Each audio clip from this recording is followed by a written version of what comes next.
aqui em nome do FEAL, Fórum dos Editores de Arquitetura e Urbanismo, a professora Luana Miranda Esper Callas, é doutora em Arquitetura e Urbanismo pela UNB, e também é mestre pelo mesmo programa, nosso programa aqui de Arquitetura e Urbanismo da Faculdade de Arquitetura e Urbanismo.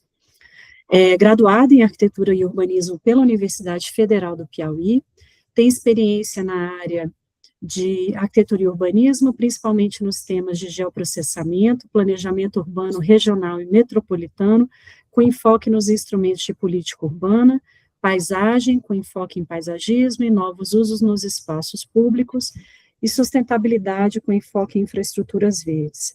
Foi professora aqui da FAUNB, e atualmente é professora adjunta no curso de Arquitetura e Urbanismo da Universidade Federal de Goiás, onde também é professora permanente do curso de pós-graduação, do programa, de pós-graduação Projeto e Cidade, e é atual coordenadora de pesquisa da Faculdade de Arquiteturas Visuais. Além disso, que é um dos maiores motivos que traz Luana aqui hoje, ela é editora-chefe da revista do PPG Procidade da Universidade Federal de Goiás, a revista Jatobá. Então, reforçando aqui meus agradecimentos à generosidade da Luana, que vai abrir as nossas conversas periódicas com esse tema tão interessante, das revistas pequenas, como qualificá-las, para a gente trocar algumas ideias. Luana, a palavra é sua. Muito obrigada mais uma vez. Eu que agradeço, Carolina, agradeço por ter me convidado, Primeiramente, eu me coloquei à disposição e depois veio o convite oficial, então quero agradecer. Na verdade, hoje eu só estou tentando trazer um pouquinho da minha experiência na revista Jatobá, que eu fui a criadora da revista, desde 2017, quando eu ingressei na UFG, eu ingressei em 2016, no último mês do ano, então nem considero 2016. Então, em 2017, eu comecei a planejar a revista Jatobá, e a partir daí ela foi se desenvolvendo pouco a pouco, depois de alguns treinamentos, até de fato ela entrar no ar em 2019. Então, eu queria mostrar um pouquinho dessa experiência e mostrar alguns elementos que fizeram dela ser qualificada, Qualificada onde? Primeiramente, a qualidade que ela tem adquirido ao longo dos tempos e, principalmente, que resultou aí no nosso Qualis A4, nesse último quadriênio. Então, eu queria mostrar essa experiência.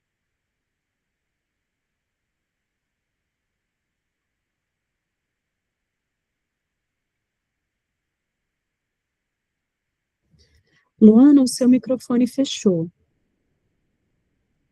Assim que você disse, queria mostrar essa experiência. Perdão, não, está bem. Vou recomeçar. Então, eu queria mostrar essa experiência a partir dos primeiros passos da criação da revista, o papel do sistema de biblioteca da UFG, o formato que a gente escolheu para seguir a revista, como alcançar essa qualidade a partir da escolha de pareceristas, de alguns softwares que nos apoiam no desenvolvimento da revista, e como a gente tem feito a seleção dos artigos, para que ele tenha uma qualidade, visto que a gente iniciou a revista e não havia tanta procura, Depois a gente passa para esse momento de divulgação da revista, que é o momento que a gente tenta consolidar a revista, e chegar no final, que é a internacionalização. Esse é um passo maior, que vai demorar um pouco mais. Então, começo aqui com esses primeiros passos da criação da revista. A gente, primeiramente, precisa desses recursos, seja financeiro, seja de pessoal, para a criação da revista. A UFG, a biblioteca especificamente, ela me deu total respaldo para a criação da revista.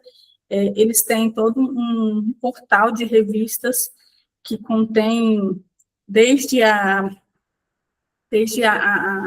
revista recém-iniciada até aquela mais renomada. Então, eles têm experiência na criação de revistas e na manutenção delas, E aí começa a grande diferença com uma criação própria. Primeiro porque a gente não gastou nenhum centavo para criar a revista, porque a biblioteca já continha aí o sistema OJS, ela hospeda o OJS, e a partir daí ela cria uma página para cada revista, e cada revista consegue fazer a gestão de acordo com o que é dado para a gente como função na revista. Mas antes da gente chegar aí, a gente passou por uma série de treinamentos dentro da própria biblioteca, onde eles nos ensinam como mexer no OJS, como fazer o fluxo editorial, como escolher os pareceristas. Então, assim, nós tivemos um apoio incrível das bibliotecárias da UFG, que deu esse suporte e todo esse treinamento que eles fazem constantemente, né? Mesmo, a gente começou com o OJS mais antigo, e eles vão fazendo atualizações, e a cada atualização, eles disponibilizam um novo treinamento para a gente se atualizar, porque todas as revistas passam para os novos OJS, né, as novas versões. Bom, o início da revista, a gente não tinha recurso, mas também não podíamos entrar diretamente no portal da UFG, porque precisava de um período de incubação. Esse período de incubação é considerado pela UFG uma forma de estabilizar, ou seja, de conseguir minimamente se manter publicando, né, dentro da plataforma OJS, e aí a gente ir consolidando pouco a pouco até que eles elevam a revista para o portal.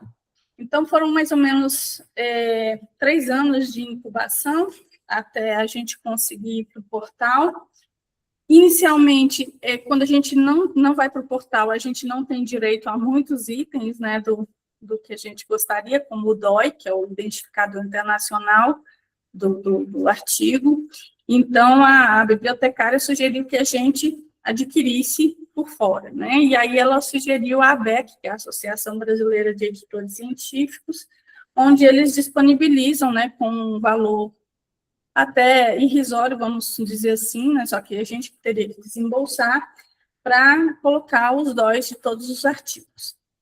Então, a gente, no primeiro ano, não conseguiu recurso, porque a gente tem uma dificuldade desses recursos em relação de como ele vem, todo mundo, né, sabe que a gente tem só o PROAP ou as taxas das seleções de mestrado e doutorado, no nosso caso, é só mestrado. Então, a gente teve essa pequena dificuldade, né? Inicialmente, a gente não tinha recurso nem pela taxa para fazer a aquisição. No segundo ano, a gente conseguiu o valor da taxa e conseguimos pagar 50 dóis. Os 50 dóis era mais ou menos $1 por dói, e aí fizemos a conversão e chegou em um valor pequeno, mas que deu para pagar, e aí a gente foi utilizando esses dóis até a gente sair da incubação, porque todo mundo queria o dói. E aí tínhamos que fazer esse pequeno investimento para tentar manter aí uma forma de divulgar a revista também, né? Então, esse período de incubação foi lento, né? Eu contava os dias para chegar lá, para a gente passar para o portal da revista, da universidade. E aí, sim, a gente tinha direito a DOI, sem pagar nada, tinha direito a Authenticate, que é um software antiplágio, né? E aí a gente começou a ficar feliz porque a gente saiu da insegurança, né, da publicação, porque quando a gente não tem o software Authenticate, a gente fica naquela, será que tem alguma coisa, algum plágio, alguma similaridade? E aí aquele medo de publicar, porque se der alguma coisa errada, somos nós, né, os editores-chefes, que sempre nos damos mal, junto com os autores. Então, passamos por esse período até, finalmente, a gente conquistar tanto o DOI quanto a Authenticate. Atualmente, a gente está aguardando a universidade fornecer o software de identificação de IA, o que vai ser maravilhoso. Até o momento não tem nada disponível, a gente está aguardando ver a disponibilidade desse serviço, e a gente espera o quanto antes, apesar da segurança da normativa da CAPES, né, nos ajudar nisso, não é totalmente viável, assim, a gente não consegue ter total confiança porque as pessoas mentem, né? Então, até a gente saber se foi usado por IA ou não, é um caminho demorado. até as pessoas entenderem que pode usar IA desde que formem como está sendo usada, né, a ética na pesquisa. Bom, a gente também trabalhou com divulgação nas chamadas, sempre pedindo que, dentre os autores, pelo menos um fosse doutor de programa de pós-graduação, e a nossa principal divulgação é pelas redes sociais, no início, para a gente fazer maior chamada, de chamar mais atenção do público, e aí que deu tudo certo. Diferente da criação própria, né, é direto, né? Você se associa à ABEC, você tem direito à OJS, DOI, Authenticate, desde que pague por isso, então não é um grande problema. E os pareceristas, eles ficam a critério do editor-chefe, né? Segue a divulgação, segue a questão de chamada de autores, e da divulgação é a forma própria que cada editor-chefe estabelece. Mas que, para fazer a classificação dele dentro do Qualis, é necessário ter alguns critérios para serem atendidos, entre eles que a gente inclua doutores de PPGs nos artigos, para quê? Para que eles relatem na coleta da sucupira, e assim ele seja registrado lá na CAPES, e assim faça a devida avaliação da revista, né? Então, passa esse passozinho, esse processo, até a gente entender essa forma de uso do sistema e que haja uma confiança dos autores em começar a publicar na nossa revista ou submeter na nossa revista. Daí a gente começa, né? Escolhemos o formato da revista, a gente escolheu o fluxo contínuo, porque o custo era bem mais baixo do que o formato físico, que a gente nem sequer cogitou o formato físico, né, pelas limitações financeiras. As universidades federais perderam totalmente os recursos, né, então não tinha nem como pensar em fazer formato físico. A logística, né, a distribuição dessas revistas seriam inviáveis também, porque teria que ter um gasto gigantesco, então realmente o formato físico não era uma opção, e a gente seguiu pelo fluxo contínuo, né, a gente pode publicar a qualquer momento, mas olhando alguns critérios da classificação do Qualis, a gente tinha que ter uma publicação pelo menos bimestralmente, né, para ter uma certa qualidade que eles consideram para classificar a revista. Bom, como eu disse, né, a biblioteca que faz a hospedagem do OJS, ela faz o treinamento, ela dá um certo suporte jurídico, né, para a questão de direitos autorais.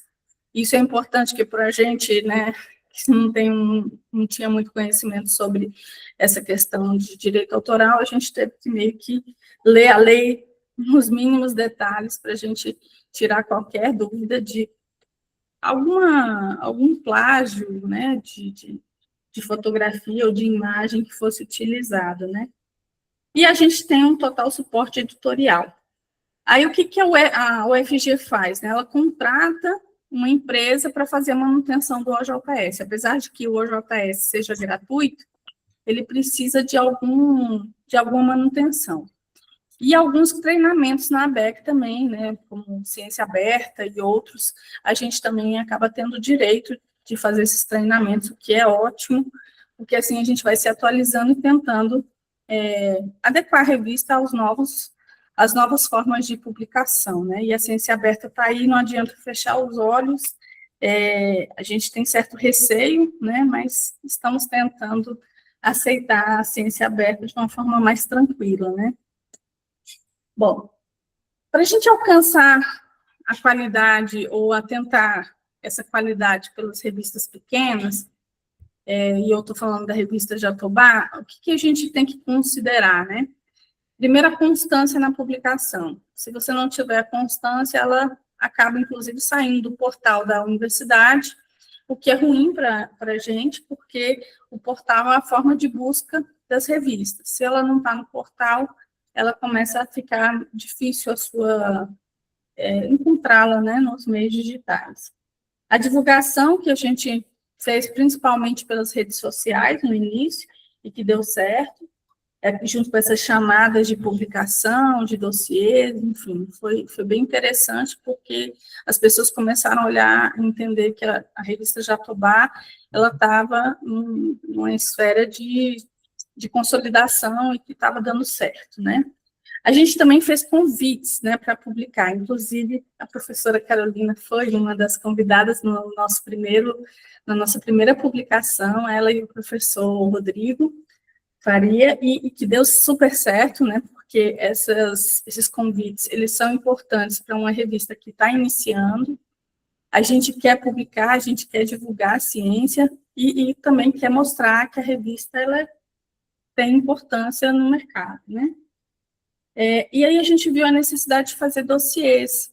Em vários fóruns que eu fui participando, falava-se a necessidade de ter dossiês nas revistas, porque era bem visto para qualificar tanto no Qualis, na época, quanto na questão de chamada para o Brasil inteiro e ter mais aceitação e ter mais engajamento, né?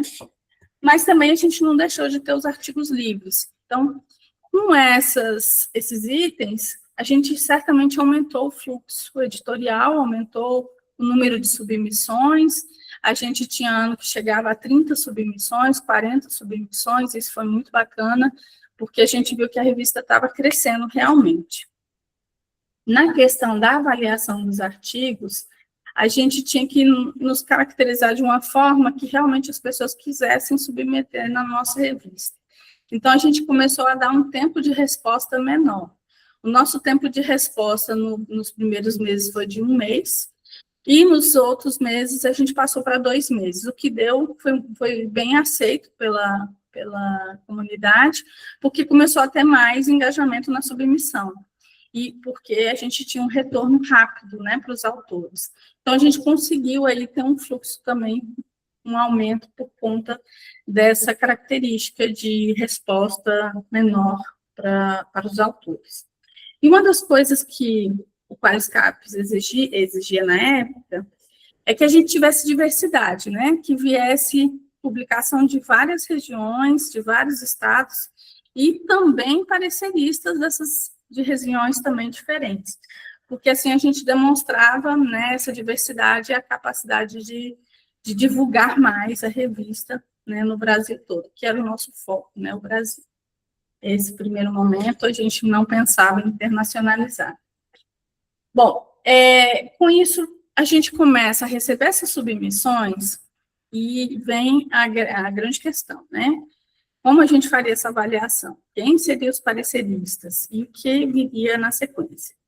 Então, a gente tentou encontrar alguns pareceristas de universidades, né, espalhadas pelo Brasil, comprometidos, né, que pudessem nos dar realmente um parecer da revista, do artigo analisado, que não fosse uma coisa muito rápida, mas também tivesse uma qualidade nesse parecer, né? Então, a gente buscava sempre se o artigo se ele valia a pena, se ele tinha uma boa discussão, o que ele trazia de diferente, né, para poder ser avaliado e ser submetido na revista, porque o nosso objetivo era publicar, e a gente queria que fosse publicado, e para isso a gente precisava ter minimamente uma qualidade nos artigos. Então, a gente começou a procurar essas opções dentro da avaliação dos artigos, onde os pareceristas viam, né, se aquele artigo tinha capacidade de seguir adiante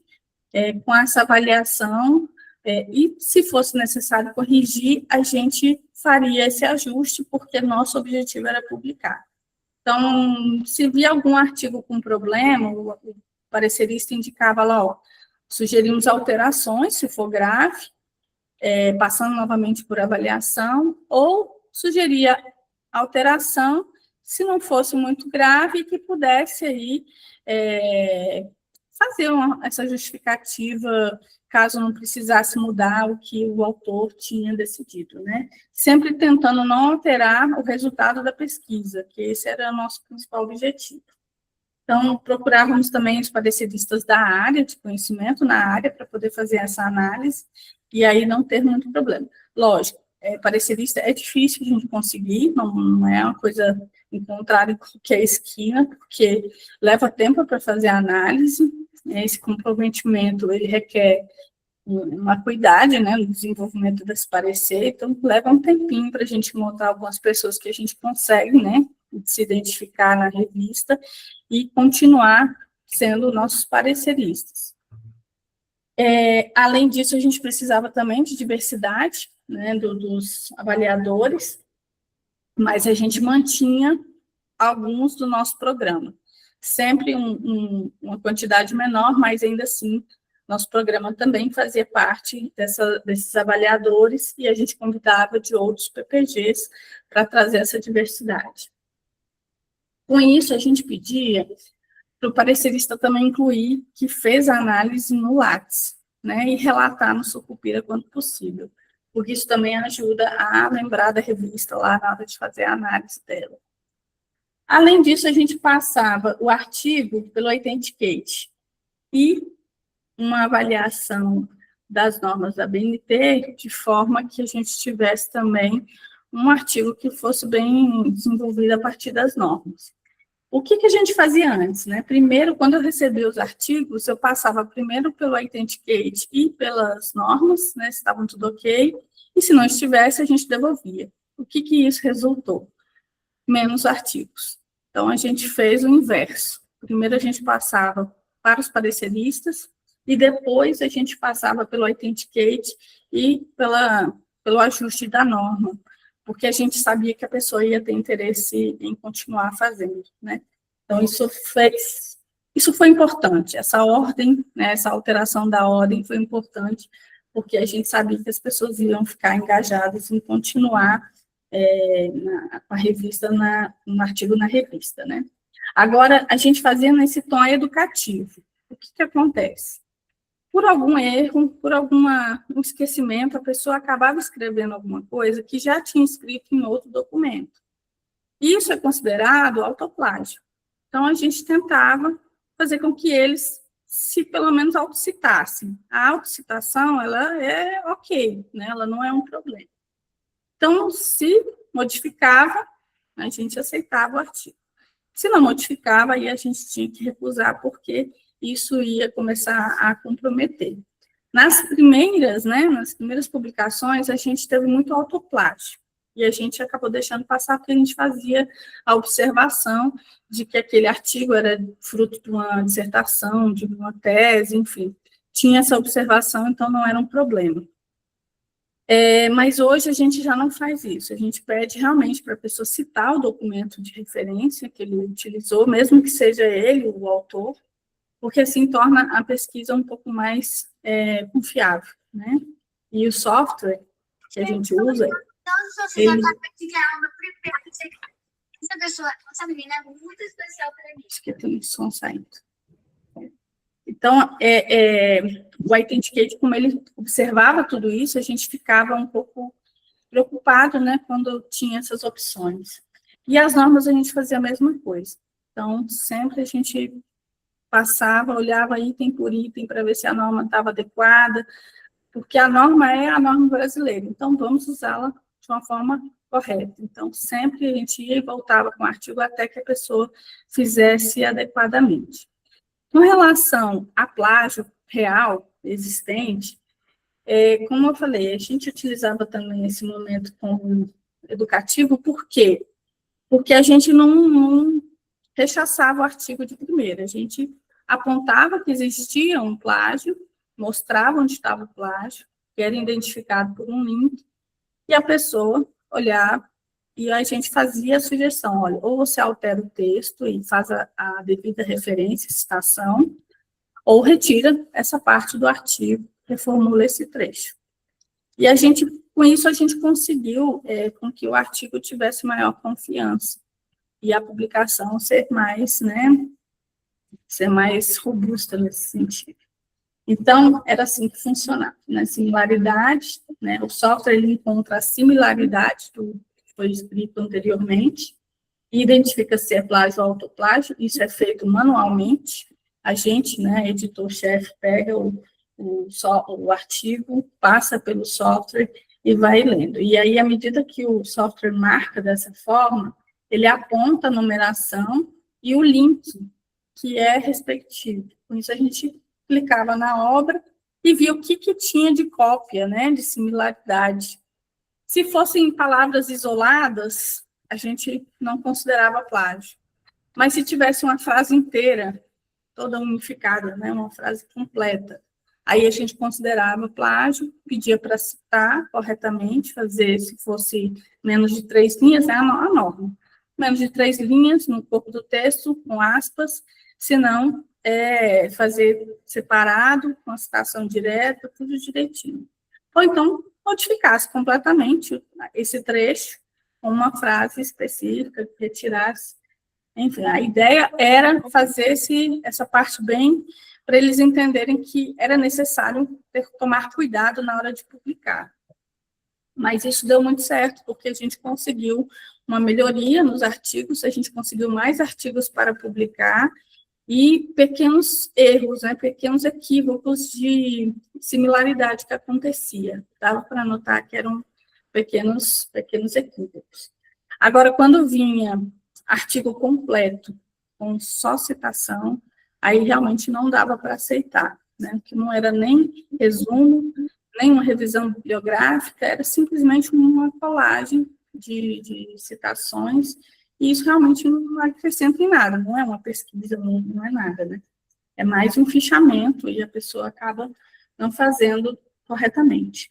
Então, a gente lia tudo, identificava todos os links, se era plágio ou autoplágio, informava o autor, ele corrigia ou não, se ele corrigisse, a gente publicava, se ele não corrigisse, a gente não publicava. Então, a gente começou a ter menos problemas com falta de artigo, e, ao mesmo tempo, a gente tinha essa resolução de como publicar.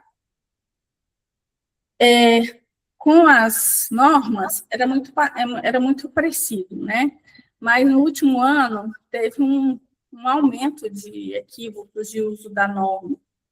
E aí a gente está repensando se a gente vai mantê-lo como educativo, pedindo para corrigir, porque quem faz esse papel sou eu, a editora. Então, eu leio todos os artigos, eu vou identificar todos os problemas de norma e vou pedir para todos alterarem. E isso tem sido aumentado de uma forma que está começando a ficar inviável fazer isso, né? A gente gasta mais de um dia fazendo a editoração, marcando os erros de norma, para o autor identificar e alterar, porque ele não fez a leitura nem do template e nem das normas. Ele simplesmente desconhecia o uso da norma. Então, isso está trazendo problema para a gente no momento. Então, a gente está repensando se a gente vai manter essa forma de ajustar ou se, de primeira, a gente vai rechaçar o artigo novamente.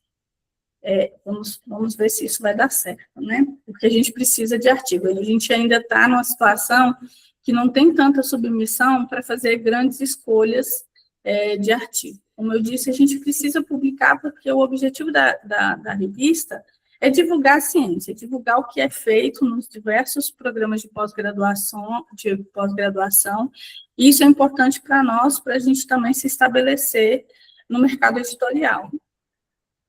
Então, a gente faz essa leitura, é muito cansativo, gente.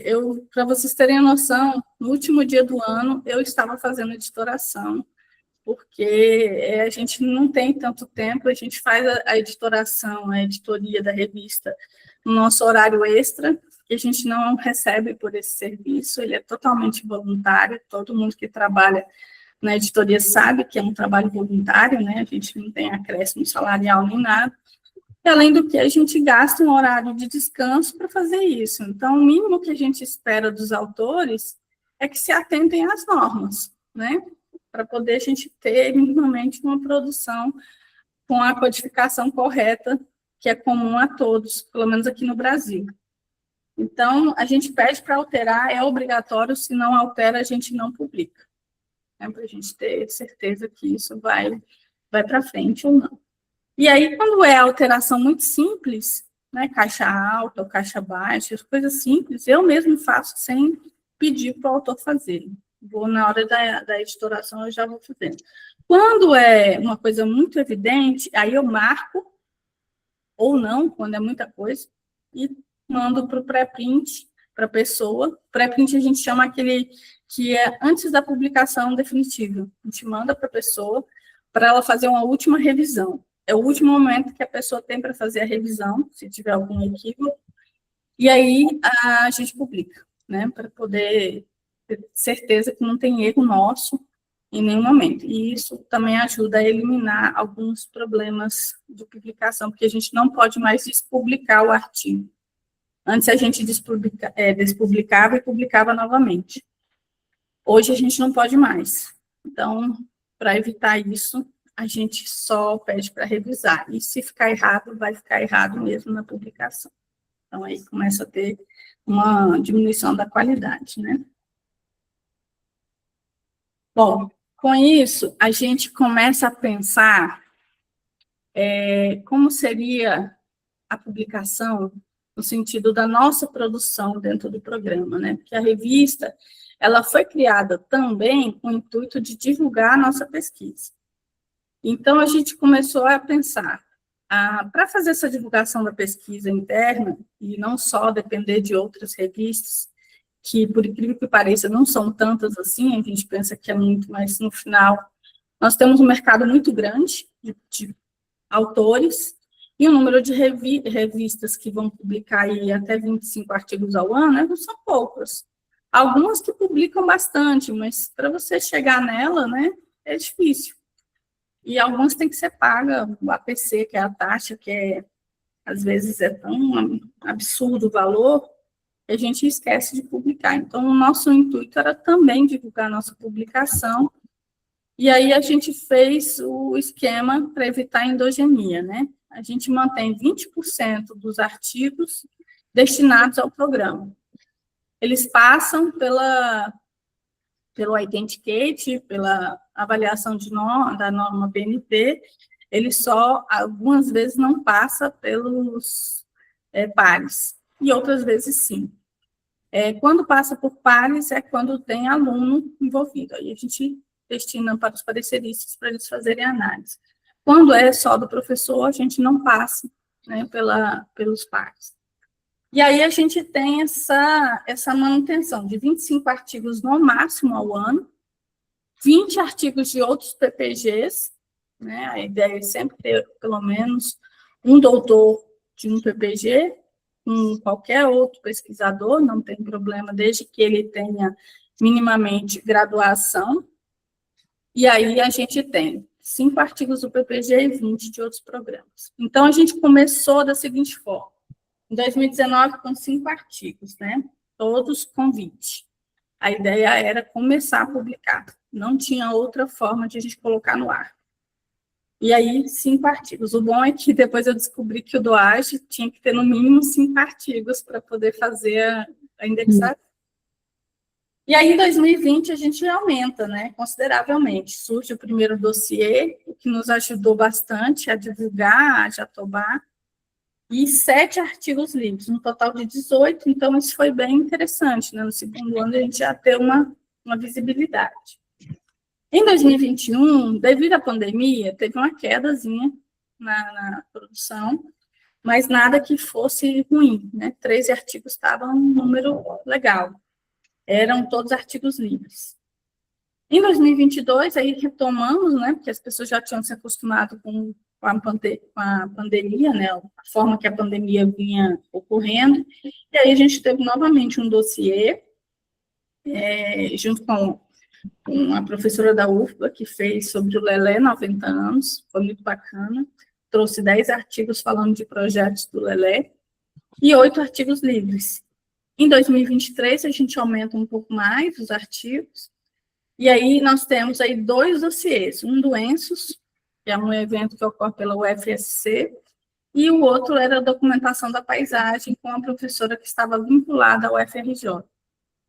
E 4 artigos livres, né? Os artigos livres a gente sempre deixa a opção de artigo livre, porque nem todo mundo está em algum dossiê, né? Porque às vezes o dossiê já tem uma chamada específica para um grupo de pesquisadores.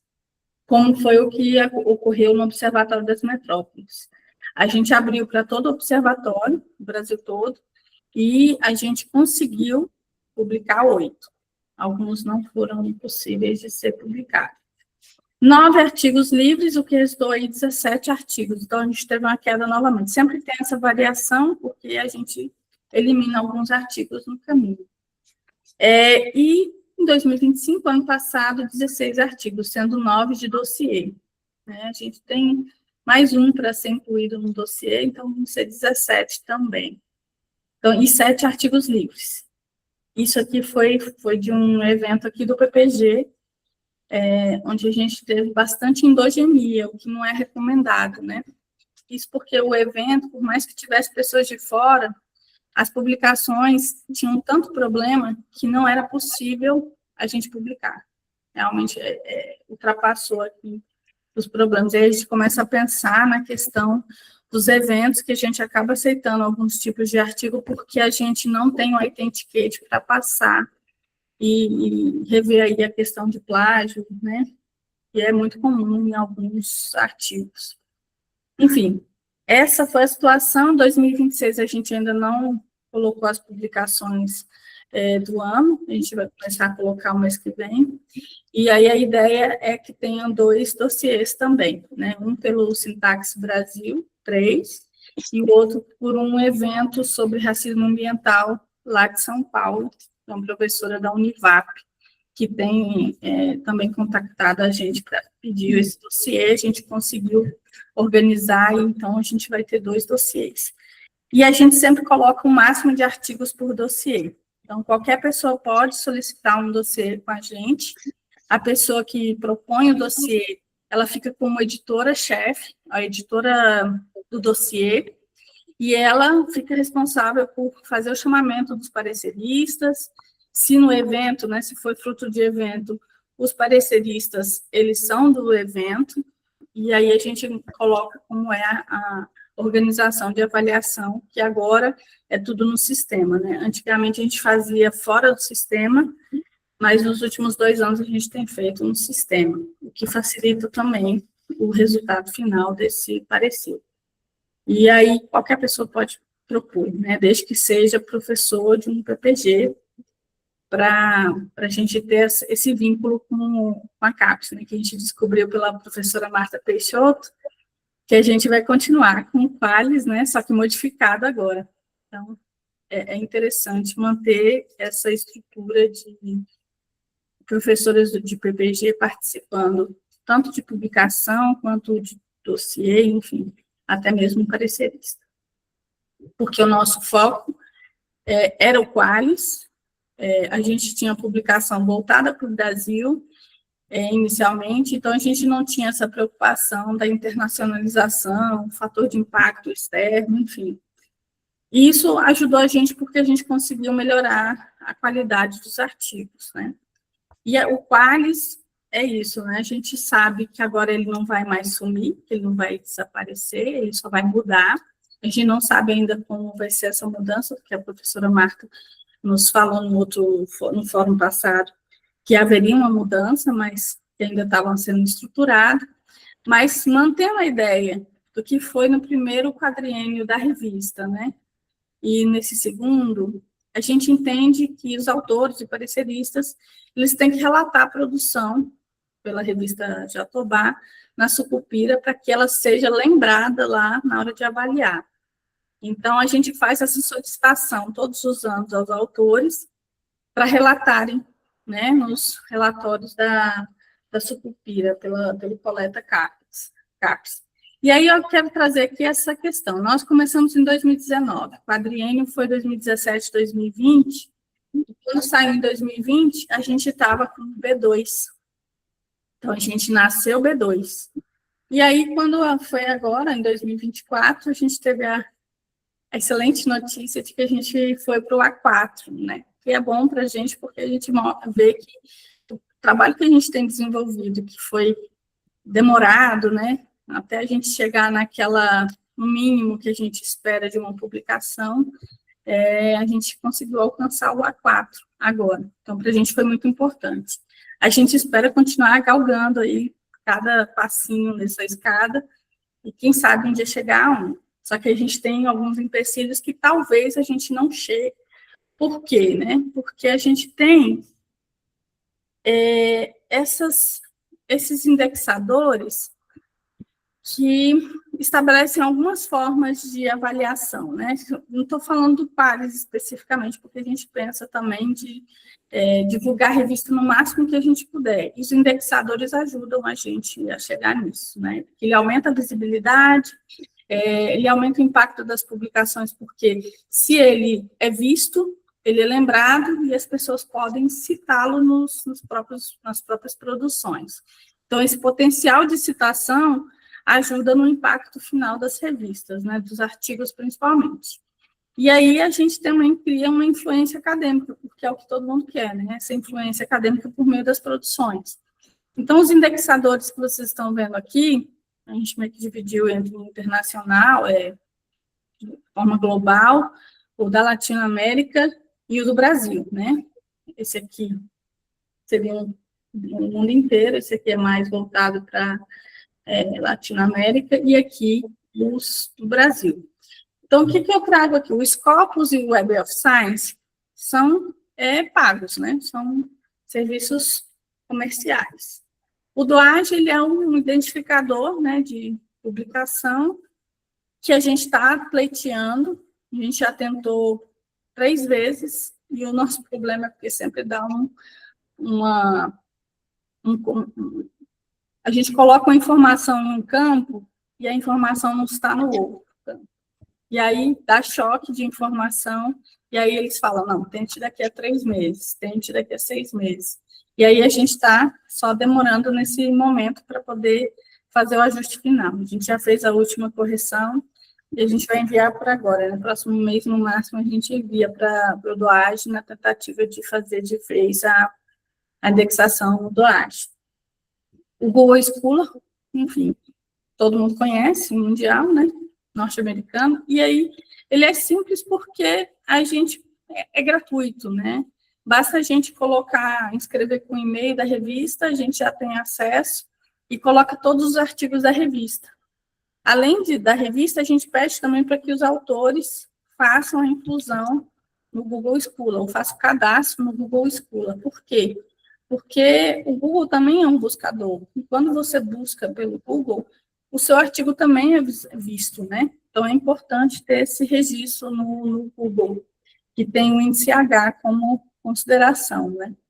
O DORA, ele é, na verdade, um elemento de assinatura, a gente assina por conta da Declaração de São Francisco, né? Onde o grupo de uma associação acabou fazendo em São Francisco uma reunião onde eles pensaram pelas boas práticas entre pesquisadores e pesquisa. Então, o DORA é um elemento importante para a gente considerar. E aí tem os da Latinoamérica e os do Brasil, vou mostrar aqui. Eu acabei separando, né? Tudo ágil, é muito fácil, preencher o formulário. Eu sugiro que qualquer revista, mesmo já grande, obviamente já tem, mas a pequena, a que está crescendo, a que está criando, preencher o formulário, ela só vai considerar depois que você fizer a primeira publicação da revista no ano. Então, você precisa ter, como eu disse lá atrás, são pelo menos 5 artigos no ano para poder ela ser considerada, e se preencher tudo certinho, depois do treinamento do OJS, que você souber como o que é cada coisa, você consegue preencher o DOAJ, e aí enviar e aguardar eles retornarem.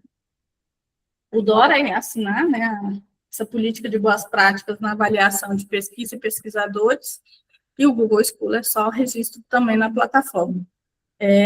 Os 3 são simples, e eu sugiro todos fazerem, né? É importante, porque a gente tem maior visibilidade com esses indexadores. O DORA não chega a ser um indexador, mas é um lugar que se você colocar o nome da revista lá, vai aparecer que você é signatário do DORA, né? Então, é importante.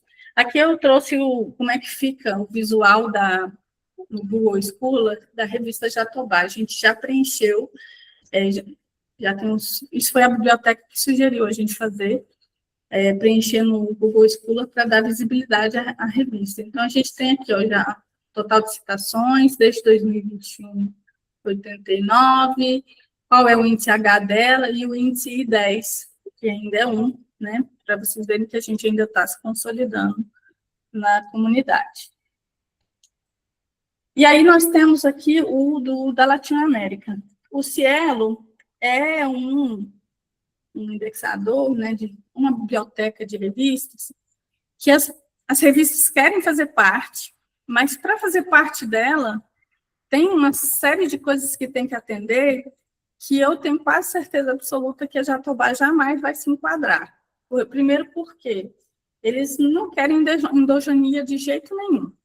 E a gente pretende manter a política de 20% das publicações da revista serem da própria universidade, ou principalmente do próprio programa, porque a gente quer manter a divulgação do programa.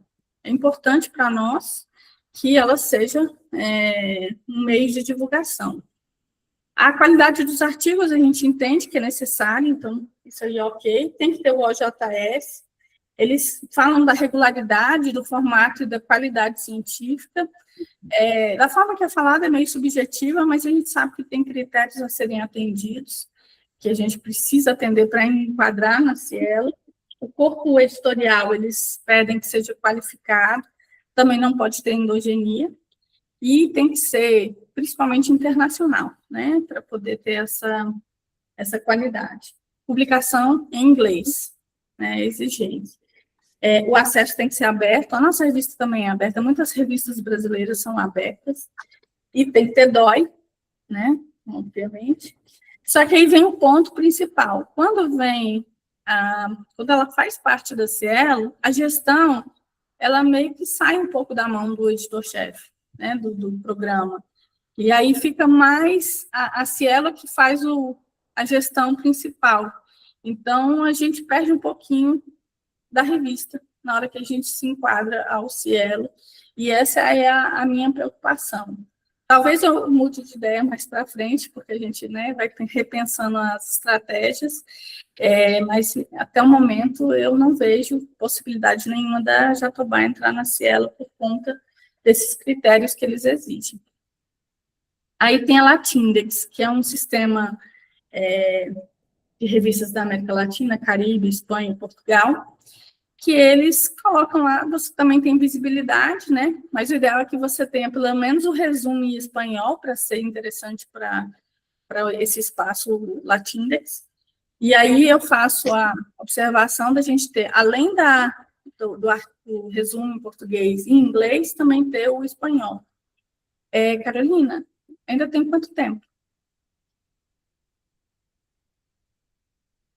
Eu estou marcando, Luana, mas eu acho que, ou não sei se Márcio está marcando, mas eu acho que agora que deu 40 minutos, 45 minutos de fala.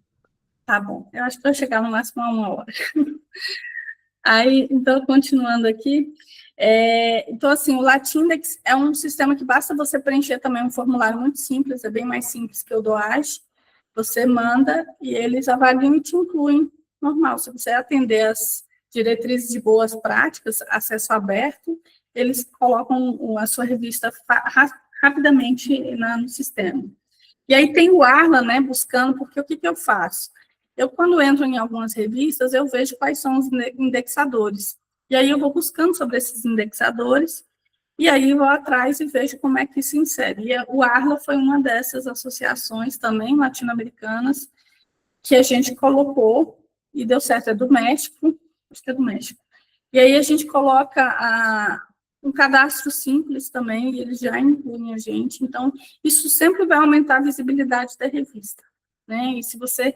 Só que o problema da Arla é que a gente tem que colocar artigo por artigo. Então, isso dá um trabalhinho, né? E o Redalic eu ainda não fiz, né? Eu estou primeiro focando no DOAJ para chegar no Redalic. E o Redalic também é na América Latina, é do México. E o interessante é que eles têm muito claro o manifesto da ciência aberta, né? Da ciência livre, um bem público, sem taxas, sem problema de publicar, né? Que a gente encontra em algumas revistas que não são muito legais, cobram valores absurdos. A gente recebe frequentemente e-mail de revistas europeias cobrando um APC de 2.000, no caso era, não lembro da moeda, da Suíça, que dava em torno de 12 mil reais um artigo. Então, assim, não tem como fazer uma publicação numa revista dessa. E aí, eu acho interessante que eles falam sobre isso, né? O acesso aberto, o seu APC, não comercial, isso é importante. O que não enquadra, né, o Web of Science, nem a Scopus.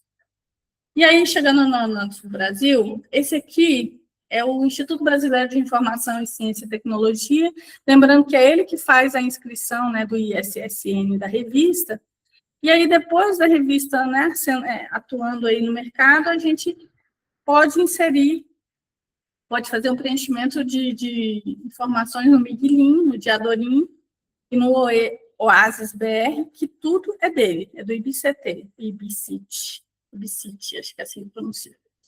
Então, o Miguelin é de diretórios das revistas científicas eletrônicas brasileiras, uma vez, né, que está lá, ele só mostra que é uma forma de divulgação da revista também. O Diretório de Políticas Editoriais, isso mostra que a gente está de acordo com boas políticas, boas práticas de editoria. E o OASIS, que é um portal de publicação e dados científicos. Então, é tudo muito simples. Se eu não me engano, eu fiz no Diadorim e apareceu no Miguelin e no Oasis. Então, é uma questão de fazer em um, né? Faça no Diadorim, talvez já apareça em todos. No meu caso, demorou 2 anos para aparecer nesses portais. Não sei por quê, eles não têm meios de comunicação, é só você envia a solicitação, e aí eu entrei em contato com a biblioteca, eles ficaram de averiguar, aí depois de um tempo eu esqueci, e aí apareceu o nome da revista nesses portais. Então, é uma questão de tentar colocar lá e esperar. Mas é importante que tenha, porque quanto mais registro a revista tiver, mais lugares de divulgação ela vai estar, e aí ela vai ter maior visibilidade, né? Então, com isso a gente vai ampliando a revista pouco a pouco. E aí eu faço uma observação, eu encontrei isso na internet hoje, na fonte Ajuda Sim Educacional. Não sei, talvez isso seja um desserviço à sociedade, que assim, não dá nem para falar, né? A classificação da revista, ela não quer dizer que ela é boa, ruim, não tem nada a ver com isso, tem a ver com ela realmente está entrando na forma, no formato de publicação, mas ela não estratifica em doutorado, mestrado, graduação ou qualquer outra coisa. A classificação dela, eu acho que ela vem depois que foi publicado, né? Não é antes. Ela não se prepara, ela não diz assim, ó, aqui só pode publicar tal coisa. E aí eu acho que quanto mais a gente publicar, seja em que meio for, a gente divulga a nossa pesquisa. E se a gente vai publicar na C, na B ou na A, também isso não é tão importante. O que importa é que a gente relate a nossa produção na hora de fazer a sucupira. Por quê? Porque é ali que ela vai ser lembrada. Talvez os artigos que estejam aqui, as revistas que estejam aqui, foram justamente porque não foram relatadas na sucupira. E na hora de avaliarem as revistas, elas não entram para avaliação. Então, a gente tem que lembrar disso. Não fazer esse tipo de estratificação, que a revista A é só para doutorado e mestrado, ou médio impacto, mestrado e graduação. Isso eu acho que não tem relação nenhuma. É só uma observação que eu faço, né? Primeiro que eu já fui B2 e sei que isso é um impacto negativo, né? Então, assim, a gente tem que ter uma certa responsabilidade quando a gente publica algumas coisas, algumas informações que acaba sendo uma desinformação. Então, ser extrato B ou ser extrato A, até mesmo C, eu acho que é uma forma de divulgar. Infelizmente, alguns programas exigem que seja publicação A ou B, né? O importante é que seja publicado, que seja divulgada a ciência, e você relate isso, né? Para poder ter uma divulgação desse artigo. Bom, na questão da internacionalização, como eu disse, a gente tem pouco recurso. Então, depende de tradução. Nem todo mundo traduz os artigos, a gente às vezes pede para traduzir fora, e isso requer recurso, e recurso a universidade não tem. E aí a gente já pensou em solicitar a tradução pelos autores, mas isso, como a nossa revista ainda não está nessa fase consolidada, isso pode impactar diminuindo a quantidade de autores submetendo na revista. A gente já pensou em pegar recursos do PPG para traduzir, mas a gente tentou e não conseguiu, né? A gente só conseguia traduzir artigos dos professores do programa. Então, acabou que não funcionou. Então, é importante que a gente tenha formas mais abertas para manter essa internacionalização. Se a gente conseguir traduzir, ótimo. Se não, não fazer isso de uma exigência. Eu sei que quando a gente internacionaliza, a revista aumenta muito a visibilidade, porque as pessoas querem saber sobre a publicação aqui no Brasil, mas é mais difícil, financeiramente falando, é bem mais difícil a gente manter essas publicações na revista. A gente tem alguns artigos que tem ela em português e ela em inglês. Uma coisa que a gente vai manter, se for encaminhar para essa questão da tradução, é que a gente sempre tem uma versão em português e uma versão em inglês. É importante para nós porque nosso público-alvo é o Brasil, né? A produção que a gente faz é o Brasil, embora a internacionalização é sempre bem-vinda, né? Aí tem uma questão que eu comecei na revista, que na época que eu comecei, eu não lembro de ter visto nenhuma revista fazer, que era a utilização dos visual abstracts. Isso também ajudou muito a revista a aparecer. Então, a gente utilizava dos cards em Instagram para mostrar o artigo. E aí teve um bom impacto, porque com isso a gente conseguiu divulgar os artigos, dar visibilidade à revista, as pessoas começaram a procurar a revista pelo Instagram, e aí a gente começou a ter mais submissões, né? Como eu disse, chegamos a 40 em um ano, isso foi muito bom. E aí, o que é o card ou o visual abstract? É justamente uma forma de chamar atenção para qualquer pessoa a partir dessa imagem. O ideal é que ela fosse assim, né? Um visual abstract, realmente é um resumo do artigo de forma visual. Mas acabou que as pessoas optaram por colocar imagens, né? Para um título do artigo, que também atrai, né? O público para visualizar o que está sendo publicado. Então, a gente acabou deixando meio que aberto, a forma de apresentação é livre, né? Só que a gente mantinha essa questão do visual abstract nesse formato quadrado, que na época era para o Instagram, era desse formato. Agora a gente teve uma pequena alteração no formato, a gente também vai ter que alterar para continuar a publicação no Instagram, que eu acho que é importante. A gente tem diminuído a publicação no Instagram, porque como o volume de trabalho aumenta, a gente acaba reduzindo outras frentes de atuação, como rede social. Como eu aqui acabo fazendo essa parte também, então, acaba dificultando o trabalho, né? Então, a ideia é essa. A gente pede quando esse visual abstract? Na hora que a gente envia o pré-print. Aí eles fazem a avaliação do artigo, vê se está tudo certo, a correção, e manda junto com essa correção esse visual abstract para poder, na hora que a gente submeter, a gente já submete e ele ficar assim, né? Então, vem o artigo está aqui, com o DOI já colocado, o título do nome da pessoa, o título do trabalho, e o visual abstract aqui. E aí, esse mesmo produto, esse card, vai para o Instagram para divulgar o artigo. Então, a gente consegue manter aí um engajamento para a revista também. Bom, estou acabando. Essas são algumas das capas da nossa revista. Essa foi a primeira capa, é o Centro de Goiânia, a Praça Cívica. Quero fazer jus aqui a alguns fotógrafos que nos cederam as imagens para a capa. A ideia é fazer sempre essa questão de imagem da revista e trazer mais público, entendendo que é uma revista pequena ainda, que nós partimos do zero absoluto, né? Foi muito treinamento, muito como fazer a avaliação, como orientar os pareceristas, mas o que foca aí para poder a revista crescer é esse cuidado, esse momento educativo que a gente parou para poder a revista crescer mesmo. Foi aí que a gente conseguiu crescer, porque até então a gente estava meio estagnado.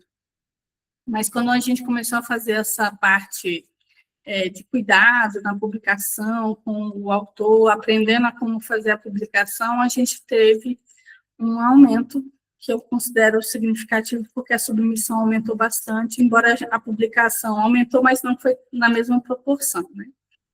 Então, é isso. Queria finalizar com isso. Obrigada, viu, Carolina? Obrigada, gente, por estarem aí.